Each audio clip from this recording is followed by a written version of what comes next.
Tak lama kemudian, Tian Jian King Yuan memikirkan sebuah cara, jadi dia berkata, apakah kamu tidak peduli lagi dengan Chu Feng? Begitu kata-kata ini keluar, Nenek Chu Feng, yang sudah berjalan agak jauh menuju gerbang Tongtian, tiba-tiba berhenti. Dia tertegun sejenak, lalu tiba-tiba berbalik dan berjalan kembali. Ledakan. Namun, saat dia melangkah pertama kali, ruangan tempat dia berada bergetar hebat lalu berputar, seakan-akan ada kekuatan dahsyat yang menghalanginya untuk kembali. Tetapi pada saat ini, tekad yang kuat muncul di mata Nenek Chu Feng yang awalnya bingung. Fenger. Chu Feng adalah alasan mengapa dia harus kembali. Kemudian, api yang berkobar menyembur keluar dari tubuhnya seperti gelombang, dan dalam sekejap mata api itu menyebar cukup jauh hingga menelan beberapa dunia. Aura Nenek Chu Feng juga berubah total. Meskipun posturnya tetap sama, kekuatan sejati yang dimilikinya cukup untuk menghancurkan beberapa dunia dalam sekejap. Melihat adegan ini, bahkan Tian Jian King Yuan terkejut. Tingkat kultivasinya. Song Changsheng juga terkejut, tetapi dia langsung tersenyum lega, berpikir dalam hati. Chu Xuan Yuan, pantas saja kau begitu kuat. Ternyata ibumu memang orang seperti itu. Akan tetapi, kekuatan penghambatnya bahkan lebih kuat, seperti hukum alam. Sekalipun Nenek Chu Feng mengerahkan seluruh tenaganya, setiap langkah yang diambilnya sangatlah berat, bahkan retakan-retakan mulai muncul di sekujur tubuhnya. Bahkan dia tidak sanggup menahan kekuatan yang menghalanginya. Begitu Anda melewati pintu ini, tidak ada jalan kembali. Jika kamu memaksanya keluar, kamu hanya akan menyakitinya. Kata Song Changsheng pada Tian Jian King Yuan. Tapi aku berjanji pada Chu Feng untuk membawa neneknya kembali, kata Tian Jian King Yuan. Apakah kamu diminta untuk membawa kembali mayat? Tanya Song Changsheng. Tian Jian King Yuan tercengang. Chu Feng merasa makam kuno itu berbahaya dan khawatir terjadi sesuatu pada neneknya, jadi dia memintamu untuk datang mencarinya, kan? Kita kesampingkan dulu. Dia berharap neneknya selamat. Sekalipun dia tahu neneknya telah membuka pintu surga dan mendapatkan kesempatan ini, dia pasti berharap neneknya juga mendapatkan kesempatan ini. Jangan menyakiti orang lain karena sebuah janji. Setelah Song Changsheng selesai berbicara, dia mengabaikan sikap Tian Jian King Yuan dan buru-buru berkata kepada Nenek Chu Feng. Senior, jangan terlalu keras kepala. Kalau terjadi apa-apa padamu, Chu Feng dan Chu Xuanyuan pasti akan patah hati. Kesehatanmu lebih penting daripada apapun. Chu Feng sangat aman di dunia seni bela diri. Kau tidak perlu khawatir. Pergilah ke sungai surgawi ke-9 dan berlatihlah. Chu Xuanyuan juga ada di sana sekarang. Apa kau tidak ingin melihatnya? Saat kau sampai di sana, carilah cara untuk menyembuhkan dirimu sendiri agar kau tidak dikenali lagi oleh anggota keluargamu. Chu Feng akhirnya akan pergi ke sungai surgawi ke-9.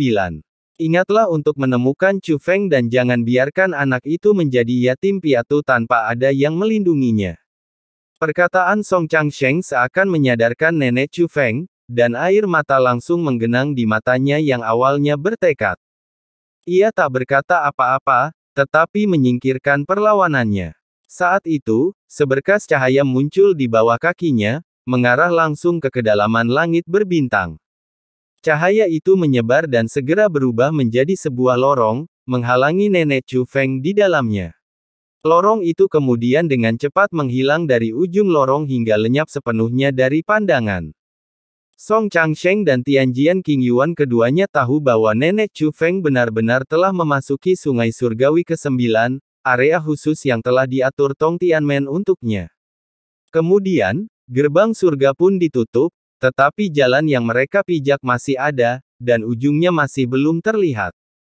Namun tatapan Tian Jian King Yuan masih tertuju pada tempat Nenek Chu Feng menghilang sebelumnya, seolah ia tengah melamun. Aku akan bersaksi untukmu. Song Changsheng menatap Tian Jian King Yuan. Meskipun Tian Jian King Yuan hampir menyakiti Nenek Chu Feng untuk memenuhi janjinya. Namun, itu juga tidak disengaja. Sebelum ia berseru, ia tidak menyangka gerbang surga akan memiliki kekuatan penghalang. Begitu ia melangkah masuk, ia hanya bisa bergerak maju dan tidak bisa kembali. Song Changsheng pernah mencoba membujuk nenek Chu Feng sebelumnya, tetapi Tian Jian King Yuan tidak menghentikannya. Terlihat bahwa Tian Jian King Yuan juga berharap nenek Chu Feng akan selamat. Tian Jian King Yuan tersenyum tipis, lalu berkata, "Aku berutang budi pada Chu Feng atas masalah ini." Setelah berkata demikian, dia meneruskan langkahnya menyusuri jalan. Song Changsheng mengikutinya dari dekat. Nenek Chu Feng hanya selingan. Apa yang harus mereka lakukan harus terus berlanjut. Pada saat yang sama, Chu Feng masih mempertahankan formasi tambahan. Formasi tambahan ini telah mencapai titik kritis, dan Chu Feng juga sedang berkonsentrasi. Gangguan apapun dapat menyebabkan kegagalan. Namun tiba-tiba, ekspresi Chu Feng berubah drastis. Dia memperhatikan napas neneknya telah menghilang. Dia tidak dapat lagi mengetahui arah dan lokasi neneknya, bahkan perkiraan jaraknya. Neneknya tampaknya telah menghilang sepenuhnya dari dunia ini. Situasi ini mengalihkan perhatian Chu Feng. Saat berikutnya, formasi tambahan berubah menjadi merah darah, dan beberapa sinar cahaya berwarna darah terbang keluar, menembaki Chu Feng dan orang-orang dari klan Dewa Roh.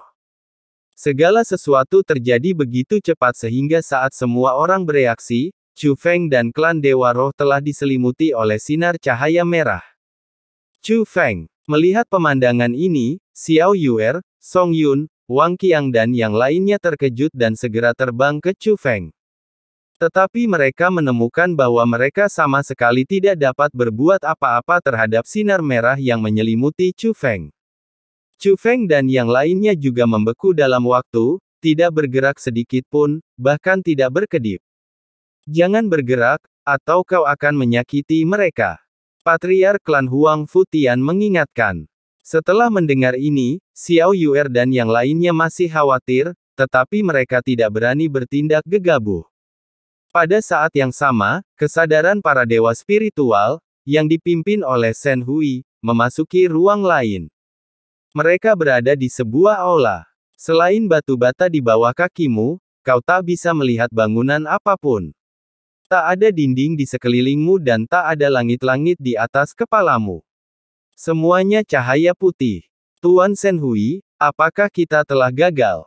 Berada di tempat ini, semua orang di klan Lingshan sedikit panik dan menatap Shen Hui. Namun sebelum Shen Hui sempat berbicara, suara seorang wanita terdengar. Sebagai seorang master roh dunia, kau harus tahu bahwa begitu kau memasuki formasi ini, kau tidak akan pernah gagal. Jika kau gagal, kau harus membayar harganya. Itu suara seorang wanita parubaya, menyenangkan dan tidak kasar, namun agung. Berapa harganya? Katakan saja, kata Shen Hui langsung. Kau serahkan semua kekuatanmu pada bocah itu dan biarkan dia memimpin formasi. Kurasa itu karena rasa percaya. Kalau begitu aku akan memberimu dua pilihan. Pertama, tinggalkan dia dan biarkan dia menanggung akibatnya sendiri. Kalian akan dihukum, tetapi kalian akan tetap hidup.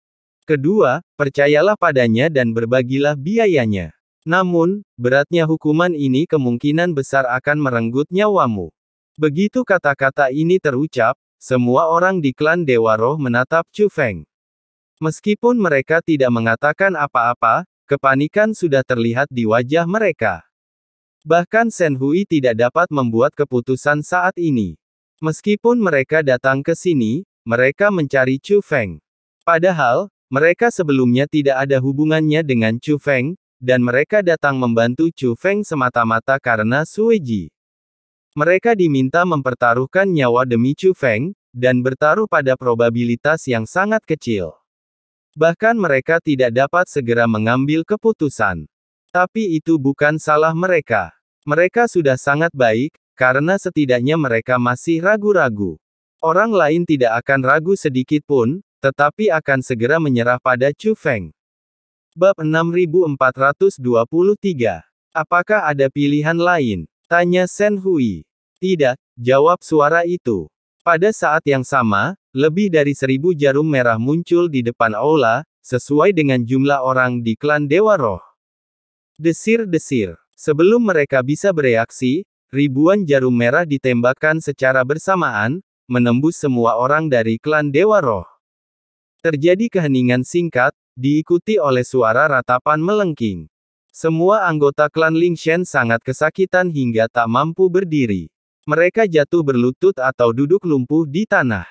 Beberapa bahkan berbaring langsung di tanah, menutupi tempat mereka yang tertusuk jarum, dan mengejang kesakitan. Di antara mereka, Shen Hui tampil paling baik. Meskipun tidak meratap, ia menggertakkan giginya kesakitan, dan keringat mengalir deras di pipinya yang pucat bagai hujan. Namun, pada saat berikutnya, cahaya merah menerangi seluruh aula, dan jarum merah yang tersusun rapat muncul di depan, jumlahnya mencapai 1.000.000. 1.000 jarum untuk setiap orang. Itulah harga yang harus kau tanggung. Tapi jika kalian menyerah pada Chu Feng sekarang, kalian masing-masing hanya perlu menanggung 9 tusukan lagi. Di dalam aula, suara wanita itu terdengar lagi. Tuan Shen Hui. Banyak orang memandang ke arah Shen Hui, dengan ekspresi memohon di mata mereka. 1 jahitan sudah cukup. 1.000 jarum. Sekalipun mereka tidak mati, kemungkinan besar mereka akan menderita gangguan mental. Namun keraguan di mata Shen Hui tetap tidak berubah.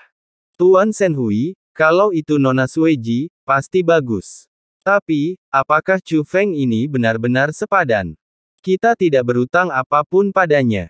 Lagi pula, bukan dia yang merusak formasi itu. Melihat hal ini, semakin banyak warga suku yang bersuara, dan suaranya cukup banyak. Jangan lupakan misi klan Dewa Rohku. Ini juga perintah dari Lady Sueji. Shen Hui memberikan jawabannya sendiri. Tetapi hal itu gagal meyakinkan semua orang dan malah menimbulkan keraguan. Tapi dia bukan orang yang merusak formasi. Aku tidak takut mati. Jika hari ini Nona Sueji, aku akan mati tanpa ragu.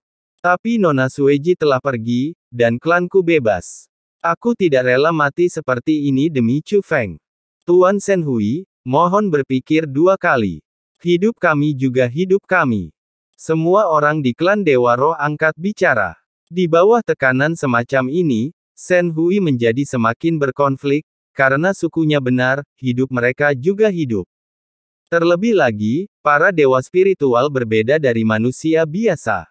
Dilihat dari garis keturunannya saja, mereka sungguh-sungguh layak menyandang nama Tuhan sebagai nama keluarga mereka. Jika Anda ragu, Anda akan membayar harganya. Sekarang, keputusan tidak lagi ada di tanganmu.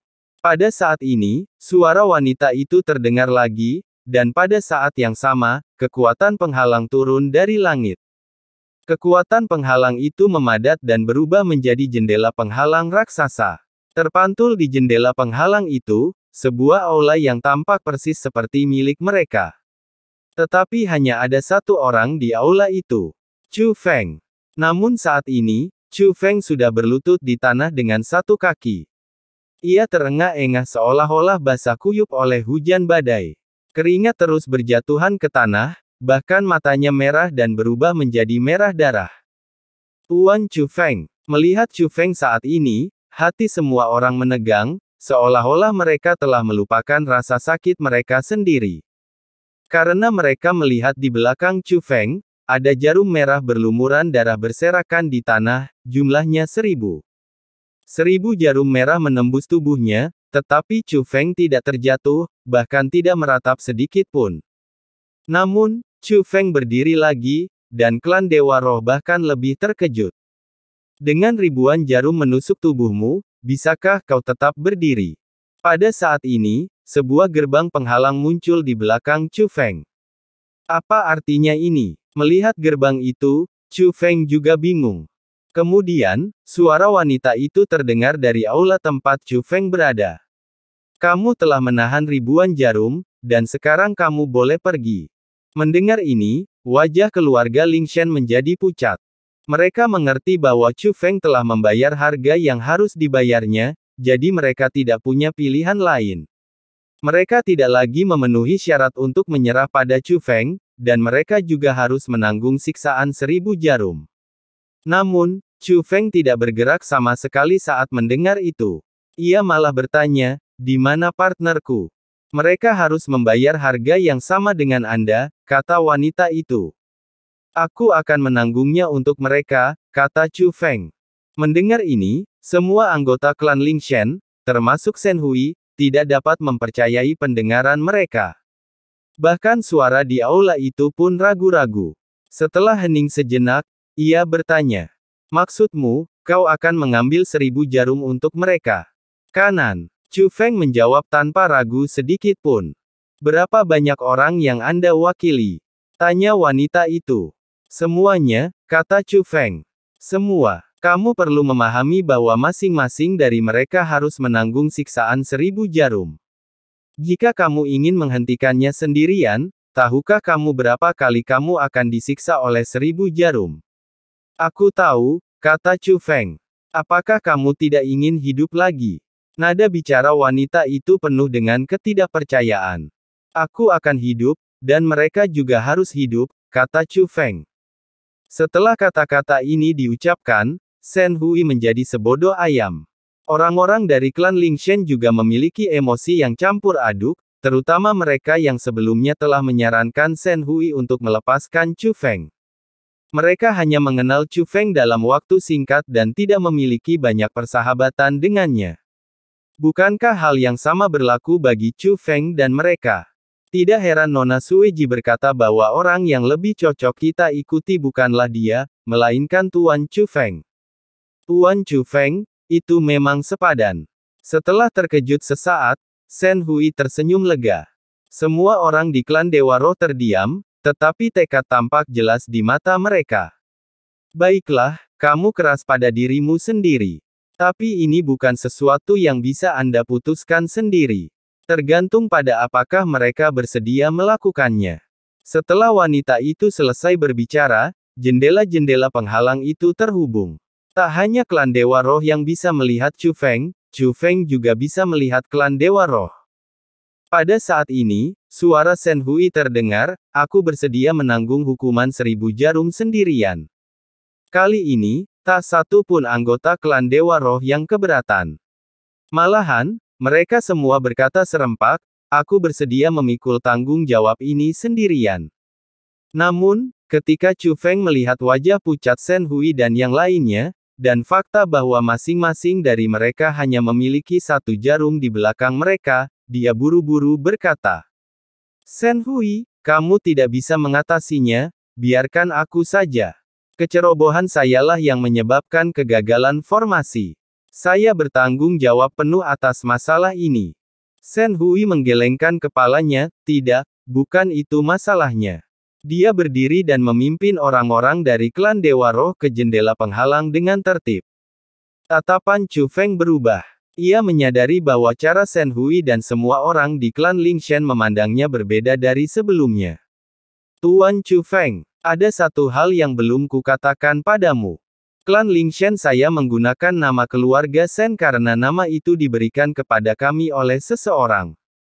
Itulah guru asli klan Dewa Rohku.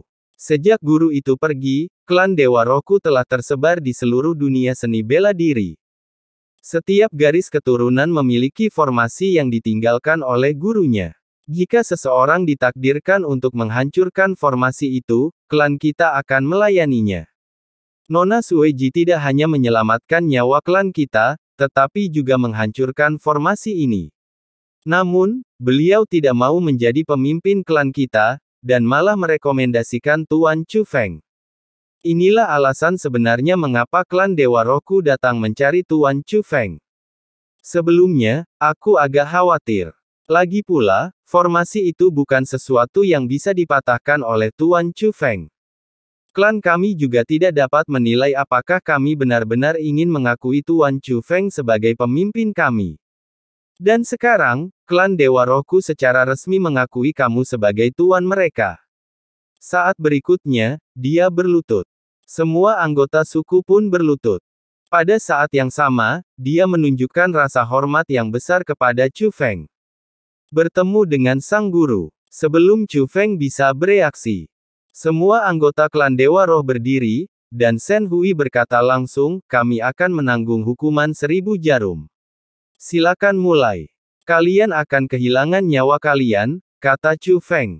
Sekalipun kami kehilangan nyawa, kami tidak akan membiarkanmu kehilangan nyawamu, kata Shen Hui. Bukankah kau bilang kau ingin mengakuiku sebagai tuanmu? Kalau begitu, dengarkan aku. Aku bisa menanggungnya untukmu, dan aku tidak akan mati. Sekarang aku perintahkan kamu untuk mengikuti instruksiku dan tidak melawan. Chu Feng juga sedikit cemas. Dia benar-benar merasa bahwa masalah ini adalah tanggung jawabnya, dan dia tidak akan membiarkan orang lain menanggung akibat kesalahannya. Shen Hui berkata, Guru Chu Feng, meskipun garis keturunan kami telah berlanjut selama beberapa generasi dan tidak pernah mengenal guru sepanjang zaman kuno, kami selalu mewariskan ajaran leluhur. Ini bukan masalah hidup atau mati, ini semua tentang perintah Tuan. Dalam hal hidup dan mati, keselamatan Tuan adalah yang terpenting. Berkorban demi Tuan adalah kemuliaan klan kita. Membunuh Tuan kami adalah aib bagi klan kami.